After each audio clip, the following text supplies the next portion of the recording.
Welcome back to the Business of Aesthetics podcast. Today we are discussing the strategic evolution required to maintain profitability in a maturing, high-density market. I'm your host, Don Adeesha, and it's great to have you here. As the aesthetic industry continues to expand, we are seeing a fundamental shift in how successful practices operate. In a landscape where patient options are abundant and competition is fierce, the growth at all costs mindset is being replaced by a focus on operational discipline and capital efficiency. 2026 isn't just about acquiring more, it's about optimizing what you have to protect your margins. To help us navigate this transition, we are joined by Rebecca Landriault, CEO of Apex Aesthetic Consulting. Rebecca is a highly respected strategist who acts as a Sherpa for practice owners, guiding them through the complexities of scaling operations, refining team dynamics, and building infrastructure that lasts. Today, she's sharing her methodology on navigating a saturated market. We are discussing how to audit your practice for silent capacity leaks, the financial frameworks for evaluating expensive capital equipment, and the specific metrics that indicate a business is truly stable enough to scale. So before we jump in, a quick thank you to our sponsor, Echo Marketing, the team behind this podcast, and one of the most trusted names in digital growth for aesthetic practices. They're offering our listeners a complimentary 60-minute digital strategy session, a one-on-one consultation with a senior strategist to help you map your 12-month high-value patient acquisition roadmap. You'll get a personal diagnosis of your online presence and patient funnel, uncovering untapped growth levers across SEO, socials, and referrals. You will be walking away with a clear, actionable plan tailored just for your practice. It's designed to give you clarity and direction from people who work with the aesthetic leaders every day. You can check availability and reserve your spot in under 2 minutes at businessofesthetics.org/MSM. That's Business of Aesthetics, one word, .org/MSM. With that being said, Rebecca, welcome to the Business of Aesthetics podcast. Thank you so much for having me back. I look forward to chatting with you tonight. Absolutely. Let's dive right in. So the market has shifted from demand-driven growth to a hyper-competitive environment. For an established practice, what is the single most critical strategic pivot required in 2026 to protect market share against the surge of new competitors? Yeah, it's really interesting, the shift that we've seen over the course of 2025. I think we've had some explosive growth in the industry post-COVID, especially with a lot of bedside providers looking to kind of leave medicine, traditional medicine, after the COVID pandemic and looking at the aesthetic medicine and cash-based medicine as a kind of way out of that burnout that they were experiencing working bedside. And so because of that, we really have seen just an explosive amount of med spas opening in the last, 3 years, and especially in 2025. I think a lot of that is some states are allowing more mid-level providers to have independent practice authority. And so we just have a larger number of providers that are able to go out on their own and begin these aesthetic practices. So for my established practices, the ones who come to me and say, what do I do now? When I opened my business, I was the only one in my town. Now there's 5 on the same street as me. How do I compete? And the critical pivot to me is really service differentiation in operational maturity. And those are 2 very different things, but I think that they work very well together. They're very synergistic. And what I mean by service differentiation is not traditionally what we would say as being the person who's the first to market with a new device, the first person to be doing the most recent treatment that is TikTok trending. That is not at all what I mean. I actually strongly advise against those types of behaviors driving your service menu. What I mean by differentiation is comprehensive consultations lifetime treatment planning, and really working on becoming obsessed with your retention. So I think the critical pivot is, instead of asking yourself and being what I call acquisition obsession, how do I get more clients? How do I get more clients? How do I get more clients? To instead look at your retention, right? Because new patients are expensive to acquire, and your loyal patients are your most profitable. So for me, we stop acting like we have service menus, and we have to start acting as if we have treatment systems with defined outcomes and continuity of treatment from one patient visit to the next.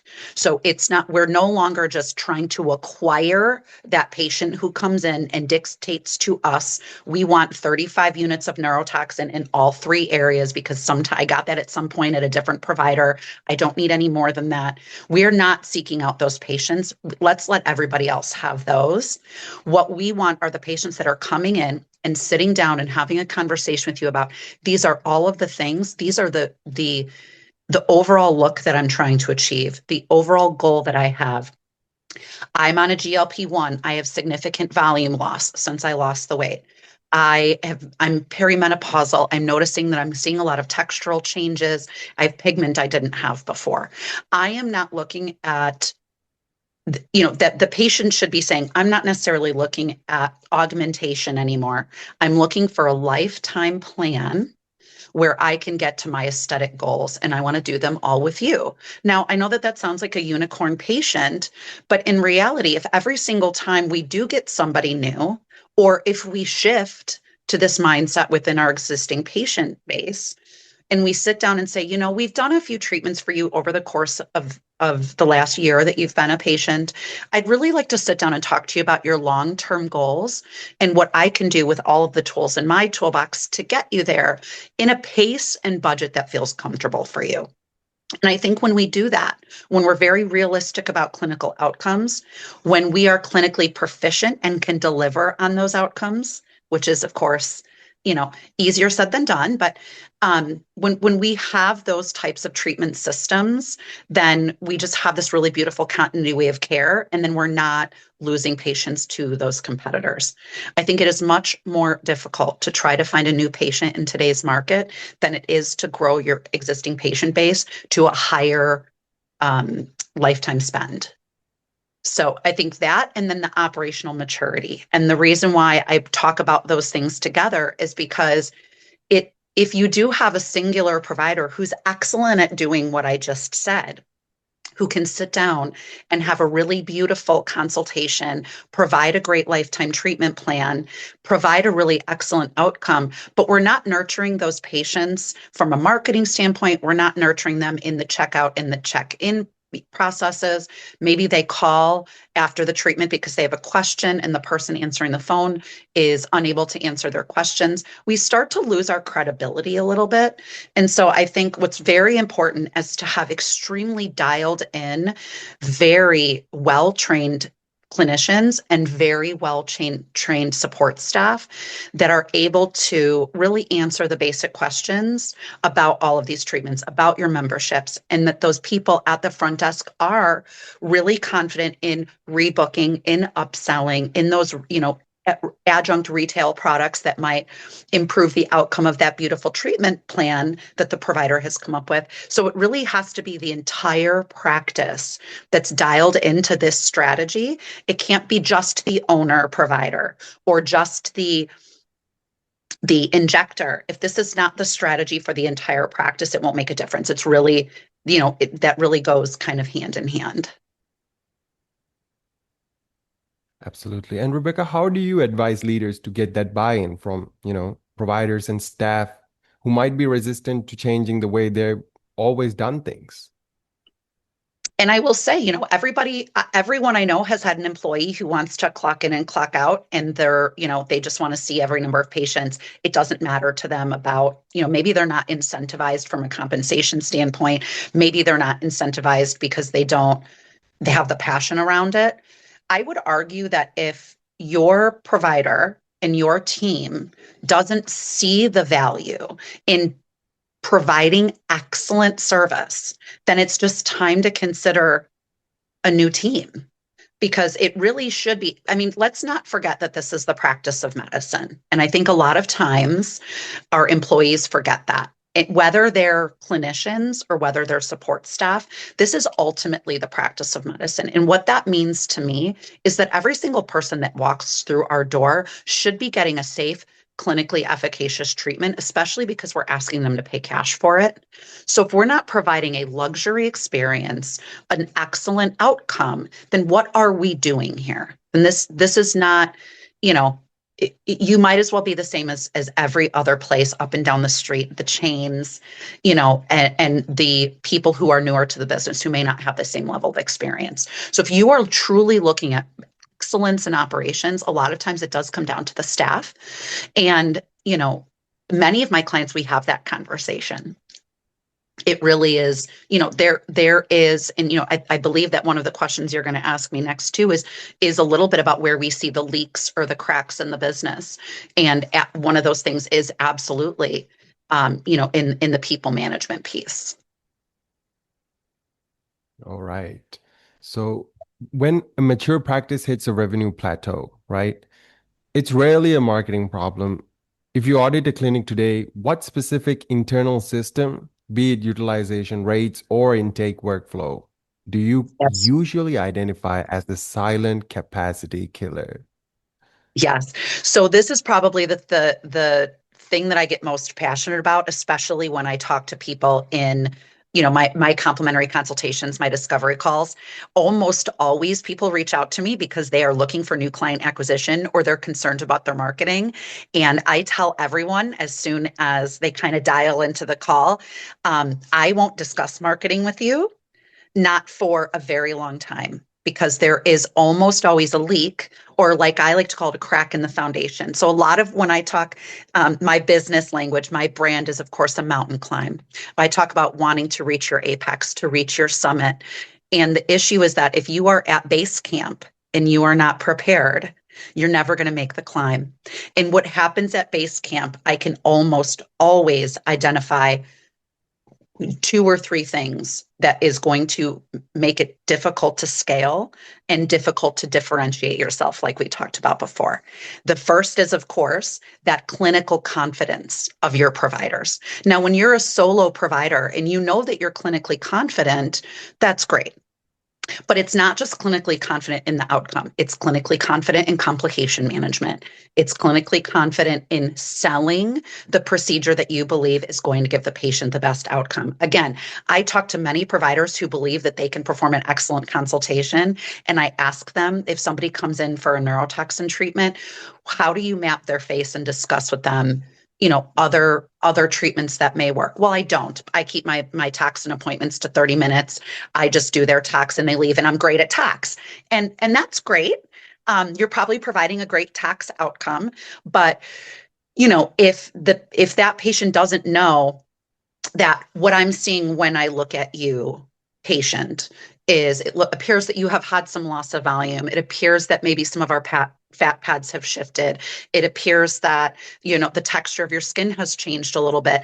I am very excited to do your neurotoxin treatment today, but I really think we should schedule a time to sit down and really talk about a lifetime treatment plan, because yes, I can get rid of your lines today with the neurotoxin, but I think that we can really just level up, your aesthetic journey. So if we're not clinically confident, we're not going to educate the patient for what else is good for them besides what they're coming in for. And I think that's the biggest miss with clinical confidence, is people feel like they've done the didactic, so they understand everything about whatever treatment they're doing. They've had their hands-on training. Maybe they've even drilled the skill and they've seen several patients, but maybe they're not great at tying several treatments together, stacking modalities, recommending how treatments work together. And that's really because we have segmented all of our clinical training from one company to the next company. The clinical trainer comes out, They train you on whatever it is that you have either purchased or that you're wanting to do. They cannot answer any questions for you about how that product might work with something different. And so we have all of this segmented training, and there's nobody out there providing things like this lifetime treatment planning types of trainings, besides business consultants like myself. No companies are doing that for you because they are not interested in you utilizing more than the product that they are selling to you. So I think a lot of times these providers are done a very big disservice in that clinical training. So then they're not confident in that lifetime treatment planning. The other thing I see is, again, because this is the practice of medicine, many of our employees are compensated well because of their advanced degrees.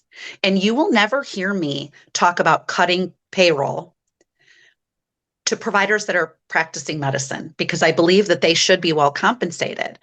But what we often don't look at, especially because many of these aesthetic treatments either come with a consumable cost or a durable cost of good, like some of these injectables that have tighter margins, that we're not looking at whether or not our employees are profitable. So that's probably the number one revenue leak that I see, is that we look at just our gross revenue numbers. We look at our cost of goods, but we're maybe not necessarily looking at our provider utilization. And when I go in and I run those reports, I often find that many providers are probably only booked 50% of the time. And some of these practices have 2 or 3 providers booked 50% of the time. That makes your payroll costs very high and your profitability of those employees very low. I've even had instances where I have had to look a client of mine in the eye and say, that employee costs you money every month. Not only are they not profitable, purely employing them costs you money. Right. And I just don't think we're always looking at that. So there's a lot of underutilization. And I think that that is driven by, I want somebody in my practice every hour that I'm open, but I don't want to pay anyone full time. So I'm going to hire a bunch of these part-time employees. But in doing so, we don't have a real strategic schedule, and then our providers are not booked. My kind of, the hill that I die on when it comes to adding employees is that your existing employee that you are looking to, so maybe you have one injector and you're looking to add another. Okay. That injector you currently have hired needs to be making a gross revenue number of 5x their payroll at the very minimum, and needs to be booked 80% of the time for 6 weeks or more on a 6-week rotation. This is a good indicator that we may be leaving some revenue on the table because people can't get in with that injector. And maybe this is you. Maybe you're the injector. You are now 5x your payroll cost. You're now booked 80 to 85% of the time. You're starting to notice that you're getting people saying, can I get on a wait list? Or, someone wants a neurotoxin appointment and we don't have an opening for 6 weeks. We're probably leaving money on the table there. And at that point, sure, we can discuss if it's the right time to bring on another employee. But often we just bring on employees, many of whom are not revenue generators. We look at a lot of support staff like social marketing, front desk, maybe an office manager, because we're looking to delegate some of the admin away because we may be an owner provider and it's really difficult to be the main revenue driver in your practice and also work on your business. So I talk about that a lot with my clients. Are you working on your business or are you working in your business? Many are working in their business, not on it. And so, but hiring for those non-revenue generating positions too early is another place where we bleed revenue. And it's kind of that silent capacity killer, like you were saying. And then the other thing, of course, would be, just poor room utilization. I often find that people who they want to offer a little bit of everything, but maybe they only have 2 or 3 treatment rooms. So then there's multiple lasers in one treatment room, or we're injecting in the same room where the laser is. And I understand not everybody can have 5 or 6 treatment rooms, but if you have multiple service options, operating out of only one single treatment room, every time one of those treatments is booked, you're cannibalizing the revenue of one of those other possible treatments. So, I have had a practice where their esthetician is doing waxing in the same room where they have a laser.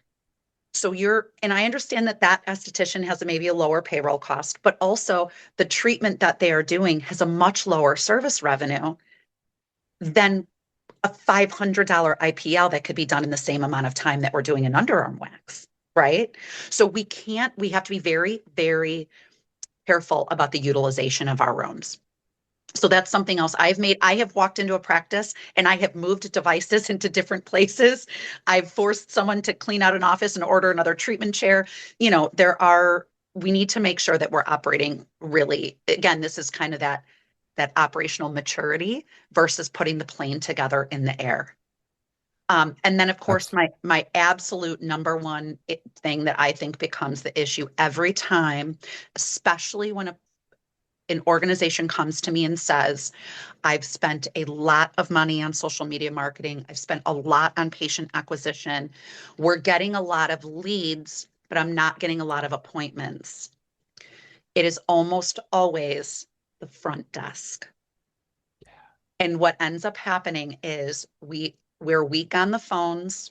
Somebody calls in, they don't know the answer to the question. Maybe they take a message for the provider to call back. At that point, the person's calling the next med spa and the Google search, right? So maybe you paid to be number one in Google. You put in Botox Chicago, and you're the first one on that list out of 6,000 med spas in my hometown. But if somebody calls and says, I'd like to know, I saw on your website that you offer health optimization services. What does that mean for someone like me? I'm interested in that. What does that mean? And your front desk person says, I don't really know much about that, but I'd like to book you with our provider. It's a $500 consultation fee. Like, at that point, I haven't even had my question answered. Like, I'm not paying for anything. And I'm not saying people shouldn't charge consultation fees. What I'm saying is, at the very minimum, your front desk staff needs to know how to credential the procedures that you're doing. They do not need clinical knowledge. They should not be consulting over the phone. They should not be answering medical questions. That's outside of their job description.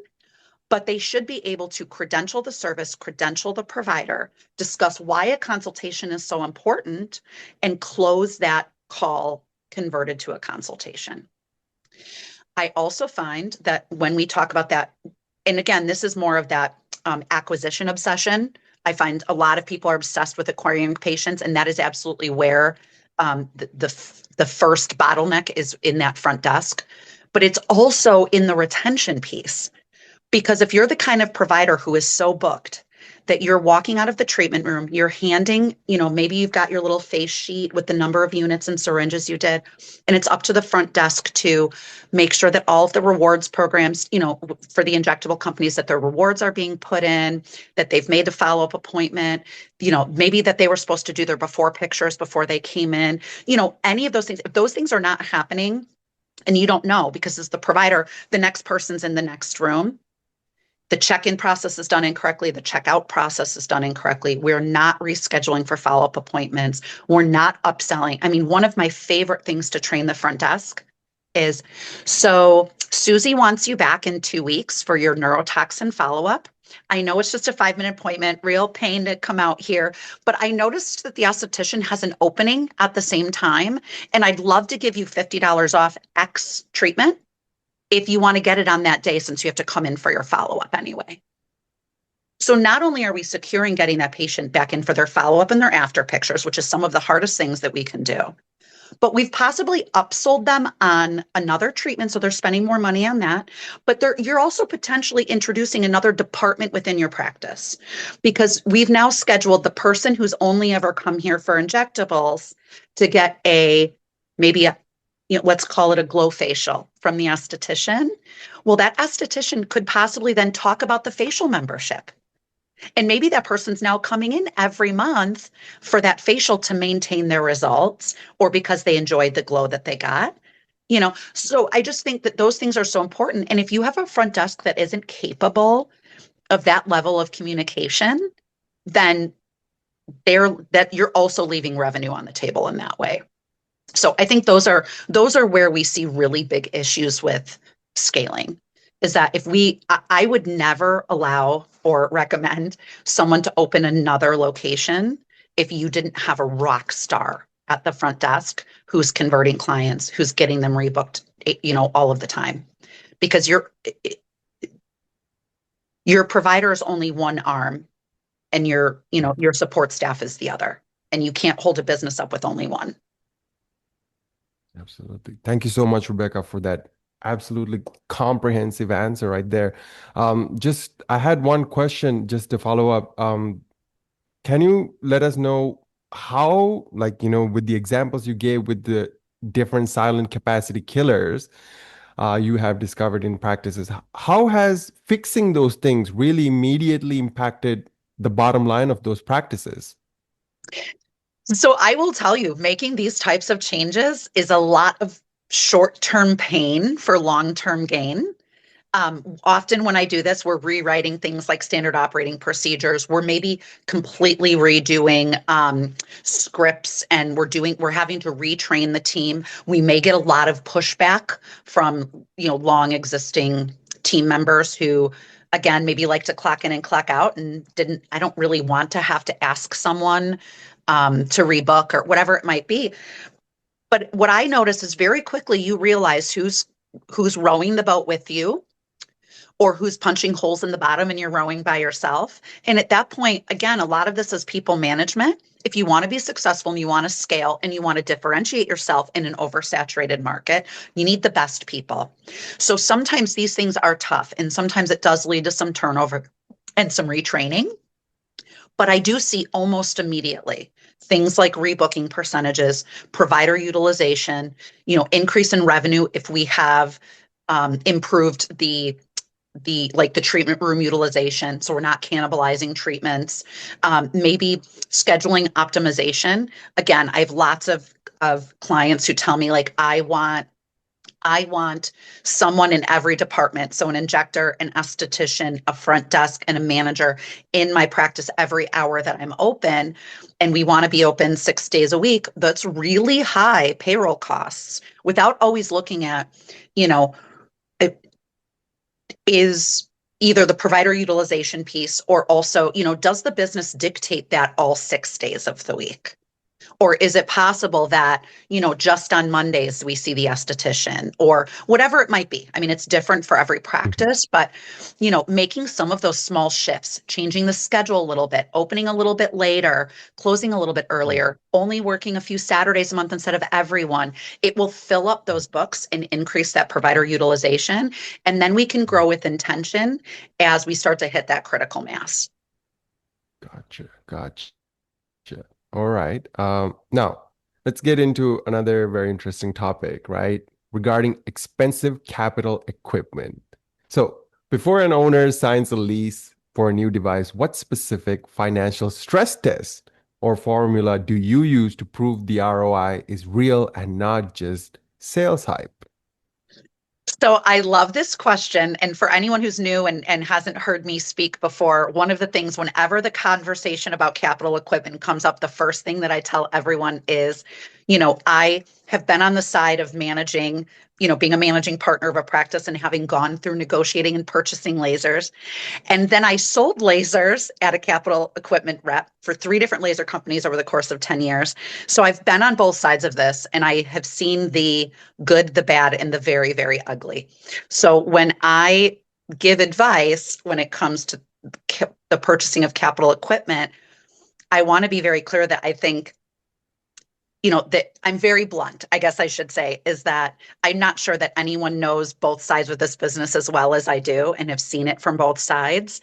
So, it's not to say that everything is cut and dry, but there are a few things to me that if someone came to me and said, I'm considering purchasing a device, where do I start? This rep has come into my office and this device sounds really interesting. So first things first, no question about it, is I would never ever purchase a device that someone else told me was the right fit for my practice. Let's go all the way back again to, the Wayback Machine, that this is the practice of medicine. If you were outside of aesthetic medicine and you were a cardiologist and a rep came in and said, you need this new device to scan the heart, but you already had a device in your practice that adequately scanned the heart, would you immediately sign a personal loan for a $350,000 device that scanned the heart if you already had a device that scanned the heart? I find this happens all too often in aesthetic medicine. We are repackaging a lot of the same technology. We make things really nice and new and beautiful. The reps come and tell us this is going to improve this outcome, or this is going to be the new ATM machine. That was my favorite. I can't tell you how many times in meetings that I heard competitors say, my device is the next ATM machine. I can tell you with absolute certainty, in 25 years in this industry, I've never seen a laser device print money. And more often than not, we have device graveyards and we have excessive amounts of capital loans, and they're often predatory loan terms. And I say this as my penance from having sold devices for a decade. I don't ever want to come off as negative, because I think the right device at the right time can really improve your profitability, because with devices that have no consumable and on treatments that have a very high revenue, you're talking about margins that are significantly better than our injectable treatments. And there are common treatments out there that are very popular and will fit a huge part of an aesthetic patient base. I think everyone should probably have an IPL. If you're doing injectables and you're not treating vascularity and pigment, you're probably missing out on revenue. You probably should have some sort of resurfacing device or radiofrequency microneedling device, because if your patients are coming to you for filler and for tox, they probably need some collagen and elastin stimulation. I don't know that everyone needs to have everything. I have very rarely seen a practice that has 5 or 6 lasers where every single one of them is running profitably. In most cases, if we really dove down and looked, you're probably not even covering the note of half of them. And so for me, my first thing is, before you even consider a device, does it fill a gap in your existing patients, in your existing service menu, excuse me? So if whatever they're selling you, you already have a solution for, again, we're cannibalizing utilization, right? So if you already have some sort of device that's doing resurfacing, adding another device that does resurfacing will cannibalize those pieces of equipment and will confuse your providers about what to be using.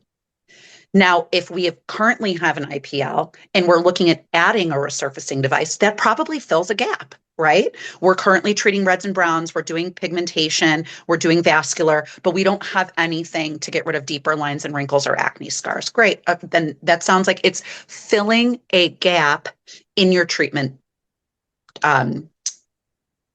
mix. Yeah, your treatment mix. The other thing is, these devices often, again, it is not the rep's job, nor will they ever voluntarily tell you about whether or not you are able to properly run that device from a compliance standpoint in your practice, in your state, and with whatever your scope of practice is. So, for example, states vary wildly about who can fire certain devices, to the tune of, I know some states where medical assistants with, a 30-hour course can do CO2, to states where only an MD can perform that treatment and nobody in between. I have states where laser technicians or estheticians can do laser hair removal under physician supervision, and somewhere only an RN can perform those treatments. It varies wildly, and I'm shocked often by the number of providers who don't know what falls in their scope when it comes to laser technology. I don't blame the provider, because the language around these devices is creative. So I know very specifically, a device that has a brand name to it that has been sold all over the country as being safe for all skin types and able to be delegated to anyone in your practice. That device, when you strip away the brand name and you look at the actual wavelength and the deep down into the 510K clearance, that device is a CO2. Many states, you cannot delegate a CO2. Many states. would tell you, I mean, there are even some malpractice insurers who may not let a mid-level provider do it, even if they're allowed to in their state. Their medical malpractice may say no, because this is, again, a very aggressive treatment that should probably only be done by an MD in a clean, clean room, sterile field. But we're selling these devices to every med spa on every corner and telling every owner that there's no problem, you can do it. And it's not until the device has been installed and we go to call the clinical trainer, and the clinical training department says, well, who's your MD that's going to perform the service? And in this state, it's owned by a nurse, or it's owned by an NP, or it's owned by a PA who does not have medical director on-site supervision because their state doesn't require medical on-site supervision, but that treatment does. So we have to we have to do our own due diligence every time as purchasing these devices, that it is actually safe for what it says it does. And again, I'll argue this with any key opinion leader. I would never perform a CO2 on a Fitzpatrick 5 or 6, even if those settings could be dialed down, when there are other safer resurfacing procedures that run much lower risk of injuring patients of that demographic, right? Just because you can doesn't mean you should, would be my argument. And I don't even think you can, and you definitely should not, is my feeling on that, right? So you should know if what they're telling you is true. Is it safe? Does it actually do this? What is it actually FDA indicated for? And then, are you really legally allowed to do it? And will your insurance company cover you before you ever sign your name on the dotted line? So I think it's a due diligence thing. So that's, again, what I would ask. Does this fill a service gap? Can you legally do this? And then my last question, because what I often find is reps like to do a lot of napkin math. This treatment is going to get you $1,000 per treatment. You only need to see 5 patients a month to get $5,000, and your loan is going to be $3,500. So after 3.5 patients, you're already making a profit. Now, that sounds great. Like, great, I only need to find 5 patients and I have 5,000 in my practice. No big deal. Except it is. There is no guarantee that you're going to be able to get that without knowing the treatment, without having been clinically trained, without having to talk about it, without having to sell it, that you can absolutely have enough patients in your existing practice. Because again, this should not be about practice acquisition. If in your existing patient mix today, do you have 5 people a month, which is 60 a year, times 5 years of having this device, which is 300 patients that are going to buy this $3,000 treatment? If the answer is not yes 100% every time, the answer is no. And we all have slow months. There is a lot of seasonality with things like laser treatments. So you could have some months where, sure, maybe I've got 5 or 6 people that do it. You're going to have 3 or 4 months where no one does it. So, that you really have to understand that it's your monthly payment divided by your average revenue is the minimum number of treatments that you need to break even. But that's the bare bones of the numbers. It's not the real financial picture. I just recently did a webinar myself with my clients. And anyone who's interested can certainly reach out to me. I will send you the recording. But it was an entire hour on the mistakes that aesthetic practice owners make when purchasing lasers. And the one thing I will take away in having this conversation about the financial stress test is not understanding the overall cost of ownership. Because a lot of times these devices come with either durable medical disposable type things that we don't think about when we're purchasing. If you're telling me that I have to use an entire bottle of ultrasound gel on every treatment over the course of 5 years and 60 months, it's a lot of bottles of ultrasound gel. If we're talking about a consumable cost, we're talking about an increase in our medical malpractice because this treatment, runs some risk. And never mind the replacement hand pieces, the cost of the maintenance plans year over year. Many of those maintenance plans cost as much as a midsize SUV year over year. So, you have to consider that cost as well. And never mind additional training cost, the cost of your marketing the device. So the overall cost is so much higher than the numbers that they're giving you that there is a lot to discuss before it makes financial sense. I think ultimately when it really, like the things that you have to be able to answer is, does it fill the treatment gap? Can you bundle it into your memberships on day one? So if you're doing memberships, can you bundle it in day one so that you automatically have patients who are getting that service right away? And so we can start procuring things like before and afters. Do you believe that the existing provider that you have on your team will clinically be able to do this treatment? I have seen a number of doctors who've bought devices that sales reps have told them just hire an esthetician and she'll be able to run it. And they buy the device and then they can't find a consistent esthetician to run the device. They can't find a consistent RN to run the device. Then they're paying for a device that is being underutilized. So does your existing staff have the ability to immediately do these treatments on day one confidently as soon as they're trained? Are they capable of selling a high ticket service? If you tell me that the only thing that you do in your practice today is a machine facial, neurotoxin, maybe a little bit of filler and some esthetician services, and the next thing that you're about to bring in is a $3,000 treatment, I would argue that you do not have the staff or the patient mix to sustain a massive jump. Like we're going from A to Z here. We should go to A to B. Maybe we should talk about a skin pen for a $7,000 investment for you and an $800 treatment cost versus a $300,000 device and a $3,000 treatment cost. So the reps are paid and compensated very well to tell you everything that you need to hear and to make it really glamorous and sexy and really high pressure and make you feel, and especially, at the end of the year, at the end of quarters, that you're getting the best deal of all time. And I think we blind ourselves to asking these really difficult questions. So I love to give consultations on device acquisition. It's, again, I will do that for free because it is my penance from having sold lasers for years. But ultimately, it isn't always the best financial decision.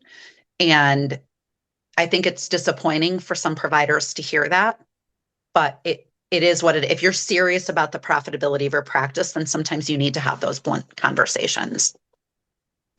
Got it. Let's get a little bit brief into perhaps one particular side, a very growing side of treatment planning, right?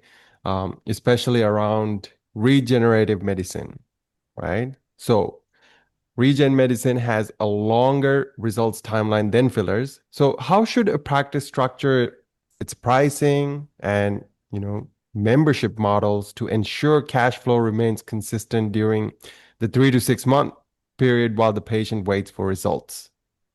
So I think that's really, you're touching on a couple of important things. And this again is probably multifaceted in a way that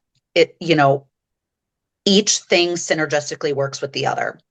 So if you are doing the comprehensive treatment planning that I discussed at the very beginning of the hour, you are integrating wellness procedures. Maybe it's peptides, maybe it's HRT. You are introducing regenerative, maybe doing regenerative fillers or some of the other regenerative medicine that's out there. You are talking to the patient about reaching their aesthetic goal from the inside out. When you do that, and you have treatments where there's longer time, where those treatments last longer, if they are bought into that lifetime treatment plan, that's not the only thing that they're doing. So we may have them on, something from a wellness perspective where they're having to come in monthly. Maybe we're doing some IM, we're doing some IV. Maybe we need to do pellets or we have to refill our HRT. Maybe we're on GLP-1s. We have also advised that client, if they're going to do things like regenerative medicine, or if we're going to do more aggressive laser treatments, the only way to sustain those results is to come in on a semi-regular basis and see our esthetician for maintenance treatments in between. I love when people spend a lot of money on filler and laser and regenerative medicine treatments, that we are basically telling them to protect their investment by also seeing the esthetician every 6 to 8 weeks. For me, when I was in practice, I used to tell people, I'm the dentist. They are your toothbrush. You come to me, you're getting your deep cleaning. If you don't brush your teeth in between, you're not protecting your investment. So we're building up that coming in with some regularity by doing that lifetime treatment planning. So I'm going to prescribe these peptides and this HRT to to provide you with that wellness from that inside out. We're going to do more regenerative medicine treatments versus augmentation so that we can really create that glow. So we have long-term collagen and elastin stimulation. But if we're going to do that, if we're going to spend money on these more expensive treatments than our temporary treatments, my advice to you would be you shouldn't really do these until you're ready to do your monthly maintenance with the esthetician and to buy my medical grade skincare in my practice, because this really is a whole holistic treatment plan. So I think when we present it in that way, we're not seeing those gaps of patients only coming in every 6 months or every 12 months because we've convinced them. And this isn't convinced from a sales standpoint. That's not even the right word. I shouldn't use that. We've educated them that that it is a multimodality approach to get to the success that we're looking for. So some of the ways I think that we can motivate the client to do that, because of course I'm the same way, right? I just spent a bunch of money on this treatment. The idea of spending more can sometimes be a Yeah. tough pill to swallow.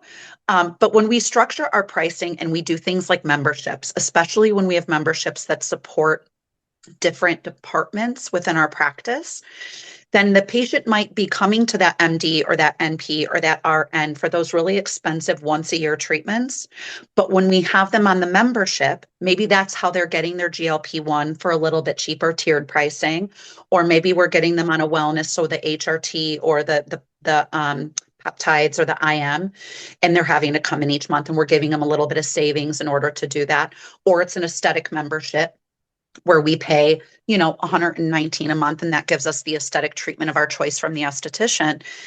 It doesn't hurt you to give a perk to that membership once someone has purchased a really big comprehensive treatment plan from you to ensure that they get those great results. But I think a lot of it too is just making sure, and again, this is something that we have to dive deep and look, it's really about analytics. I've also seen a lot of practices where their memberships are a revenue leak. So you have to be very careful about how you structure it and be very careful that it's maintaining profitability. And yes, it does lead to nice patient retention, but if that patient retention is a revenue leak, then we're still back at that conversation about profitability. Absolutely. And I was just curious, how do we avoid that? How do we make better membership plans? I mean, I know this is probably a whole nother conversation in itself, Yeah. but perhaps a small step. So I think, again, it really varies depending on your service mix. It really varies depending on what it is that you're looking to promote. I see in most cases, somebody has a monthly fee, and then that monthly fee gives you a discount. What I often see is that monthly fee gives you a discount on toxin filler. That wouldn't be my advice. Again, those are treatments where our margins are extremely tight. And I would bet in most cases that whatever that membership fee is per month is not covering the discount price and also your provider's time. I really like if you are heavy in one department. So if you're an injectable heavy practice, then our membership should be for a treatment that is something that is going to be um, complementary to what it is that your practice is heavy in. So maybe that is, monthly aesthetic treatments to complement your injectables. Maybe it's a discount on laser packages with that membership. Maybe, so I like it to be a complementary treatment. If you are very heavy and you're well booked out with your aesthetic injectables, I probably wouldn't put that on a membership. And again, we'd have to run numbers. It's different for a lot of different practices because when I have multi-provider big practices that have very, very low cost of injectables because of their volume, that conversation is a little different. With my single provider or my smaller clients, their injectable costs are very high, and that wouldn't be my advice. It varies based on Gotcha. account. But I think what the key thing is being able to understand your numbers enough to know if it's the right decision or not. And unfortunately, most providers don't. It's just something that they're not regularly checking because the gross revenue number is great, or maybe we don't have a good way to curate those reports. Um, so there's a lot of different reasons why someone might not know those numbers, but I wouldn't be making any business decisions whatsoever about things like membership pricing structures, capital equipment purchasing, adding staff at all without really knowing your numbers inside and out. And if that's not something that Okay. you are capable of as an owner, which is fine, not everybody is, then we need to discuss delegating that away. Do we need a fractional CFO? Do we need a bookkeeper? Do we need to be coming up with some automations to get that for you? Because it, again, I know that what we want to talk about is scaling in the last few minutes of this podcast. I cannot express enough that people have said to me, I think I'm ready for another location, and don't have the ability to print reports. And to me, that's how premature scaling is what is the reason why practices collapse. It's the number one reason for financial collapse is growth without intention. So whether that means another location, that means adding staff, that means adding equipment, it's the number one reason. So I think there's a lot of thresholds that we need to discuss before we talk about scaling. And, I know we talked about scaling from a staffing standpoint, right? If we're going to add an additional revenue generating employee, then they should be, the existing employees should be 5x at the minimum, booked out 80% of the time for 6 weeks at a time. When you talk about wanting to then go from one location to the next, your existing business should have a net profit margin of 25% or higher. That's the bare minimum for me. Sometimes people say 20%. I think that that's tough because there's a lot of seasonality in our business.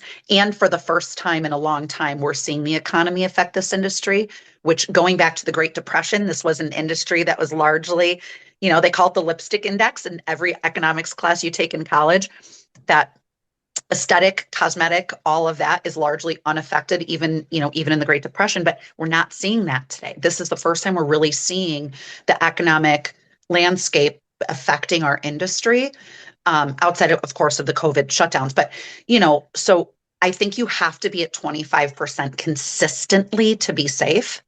I think every provider in your practice, from your esthetician, up to the injectors, needs to be consistently at 80%. If we have, if we're operating at less than 80% utilization of our books, then those providers are not profitable. And now we're going to open another location with additional non-profitable providers. And then at the very minimum, I think 6 months of cash reserves is the absolute bare threshold. I would argue today, I wouldn't feel comfortable without probably double that. And I think the other thing is just being very careful when we do things like second locations is, are we having to do these big fancy build outs? Are we going to have to purchase? Is there going to be a bunch of capital expenditure again with that? We forget about things like more chairs, more facial steam, more cabinets, more, there's just a lot that goes into it. That I think financially is really important.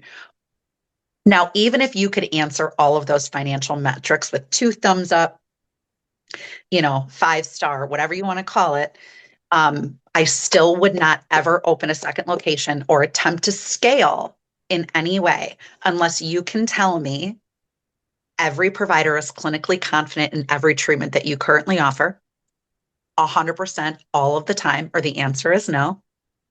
That they are confident in selling every treatment you have 100% of the time, or the answer is no. Your front desk is dialed in, can convert a call to a consultation, can check in and check out patients with excellent workflows, is going to upsell and rebook and get them retail products. That we have workflows within the operations, how rooms are turned over, the utilization of rooms. If all of those things are not dialed in, today is not that day. And you notice I don't talk about marketing. I rarely talk about marketing.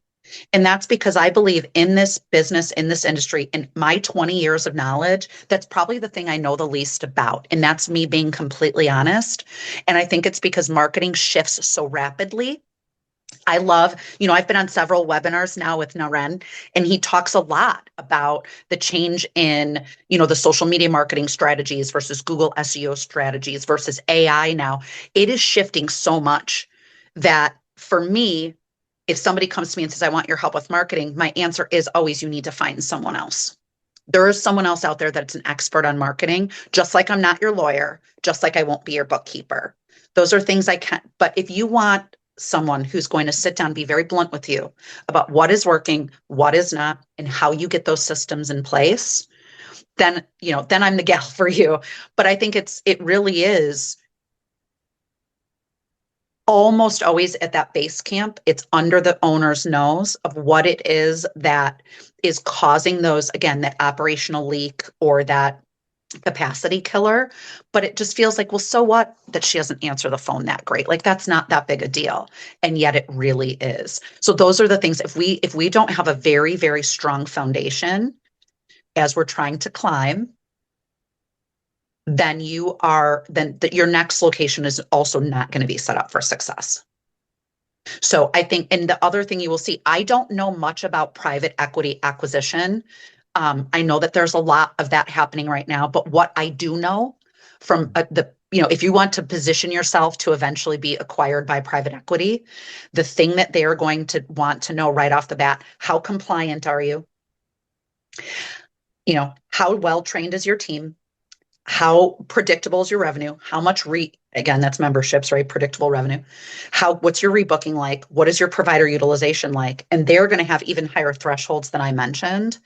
And those are all, because if it cannot be repeatable time over time, then it's not a good investment. So I think the systems, like proven systems, have to be replicated or there's no reason to be growing.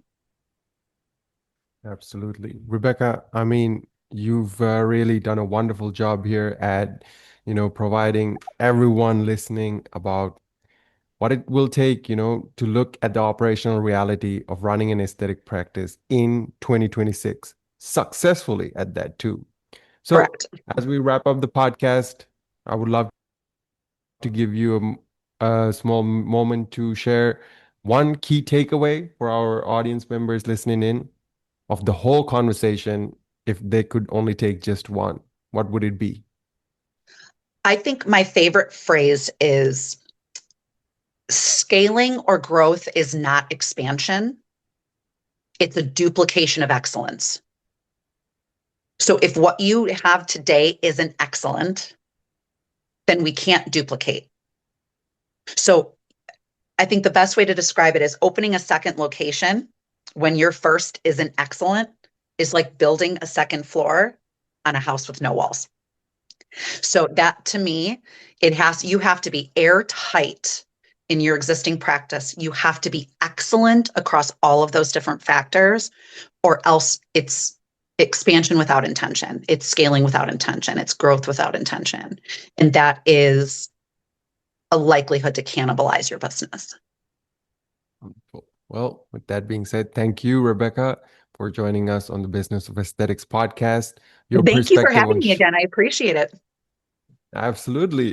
It was a wonderful conversation. We really, appreciate your insight. And I'm sure our audience members and the people listening in really, really, truly will take a lot away from this conversation. And going into the new year, especially, it's a wonderful way to go there. Yes. So, Thank with you that so being much. said, yeah, absolutely, Rebecca. It's our pleasure. So, with that being said, thank you, Rebecca. And if today's discussion gave our listeners a new perspective on your P&L or your expansion strategy, share this episode with a colleague or practice partner who needs to hear it. And if you're not already following the Business of Aesthetics podcast on your favorite platform, take a moment to do that. It'll help us bring you more conversations like these that truly matter. And before we wrap up, a quick reminder, Equa Marketing is offering a complimentary 60-minute digital strategy session, a one-on-one consultation with a senior strategist to help you map your 12-month high-value patient acquisition roadmap. And with that being said, you can always find it at businessofaesthetics.org/MSM. You can check the availability and reserve your spot in under 2 minutes. I'm Don Adeesha, and this has been the Business of Aesthetics podcast. Thank you for listening in, and here's to building a stronger, more profitable practice in the year ahead.